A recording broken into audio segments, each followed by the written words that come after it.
Okay, let's unpack this. We're doing a deep dive today into something that's really shifting the ground in the Israel-Iran conflict.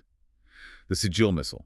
It feels like more than just a new piece of hardware, maybe a real strategic change. Hmm. Our mission here is to figure out why.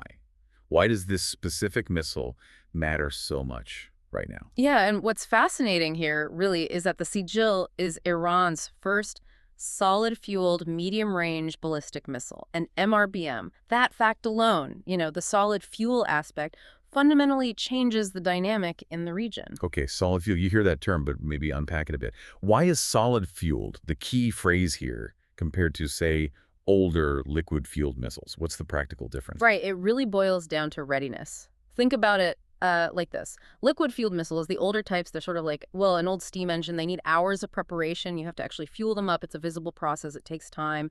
That gives your adversary a big window, potentially hours, to see what you're doing and maybe take it out before launch. Ah, okay.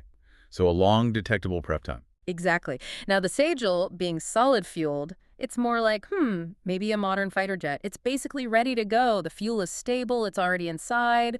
Launch prep time drops from hours to potentially just minutes, Yeah. maybe even less. Wow, minutes. So that speed, that instant readiness, that's the core game changer then.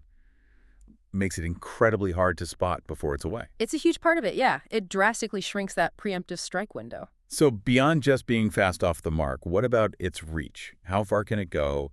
And how flexible is it operationally? You mentioned mobility before. Oh, its capabilities are quite formidable. Range-wise, we're looking at about 2,000 kilometers. That's roughly 1,240 miles. So yes, that puts Israel easily within range. Parts of southeastern Europe, too. But like you said, it's not just range, it's road mobile. Road mobile. And that just adds another layer of complexity for anyone trying to defend against it, doesn't it? I mean, if it can constantly move, hiding it becomes much easier. Finding it before launch is a nightmare. Precisely. It means it can be dispersed, hidden among civilian traffic, moved frequently, much harder to target with airstrikes or track with surveillance compared to fixed silos. And there's another piece, too. It's maneuverability. Right, I read about that. It can maneuver during reentry. That's a design spec, yes. High maneuverability upon re-entering the atmosphere. So it's not just following a simple, predictable ballistic path. It can potentially make evasive moves, which, makes it significantly harder for missile defense systems to calculate an intercept point and actually hit it. Okay, so fast launch, long reach, hard to find, and tricky to shoot down. Yeah. That's quite a package. Yeah. But this wasn't developed overnight, was it? You mentioned it's their first solid-fueled MRBM. What's the backstory?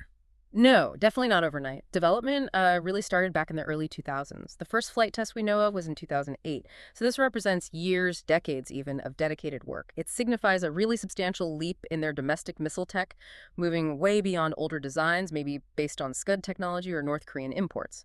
This shows a long-term strategic commitment. Right. A deliberate long-term push for this specific capability. So bringing all these technical points together, the solid fuel, the range, mobility, maneuverability, what's the bottom line? What does this all mean strategically? Well, the combined effect is pretty clear. It significantly boosts Iran's deterrent posture. Their missile force becomes much more survivable against a first strike and far more capable of launching a rapid, perhaps retaliatory strike. It really complicates defense planning for everyone in the region and arguably beyond. You have less warning time, a target that's harder to find beforehand, and harder to intercept once it's launched. It forces a constant rethink of defense strategies and, frankly, raises the stakes. Yeah, it really underscores how understanding these specific technological shifts isn't just for the experts. It's crucial for anyone trying to follow the bigger geopolitical picture.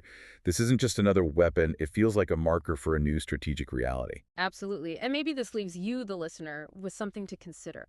Think about this. How do these kinds of specific technological advancements, like we see with the Sejil, continuously reshape the strategic balance? How do they force nations to constantly reevaluate what deterrence even means in such an interconnected and, frankly, fast-changing world?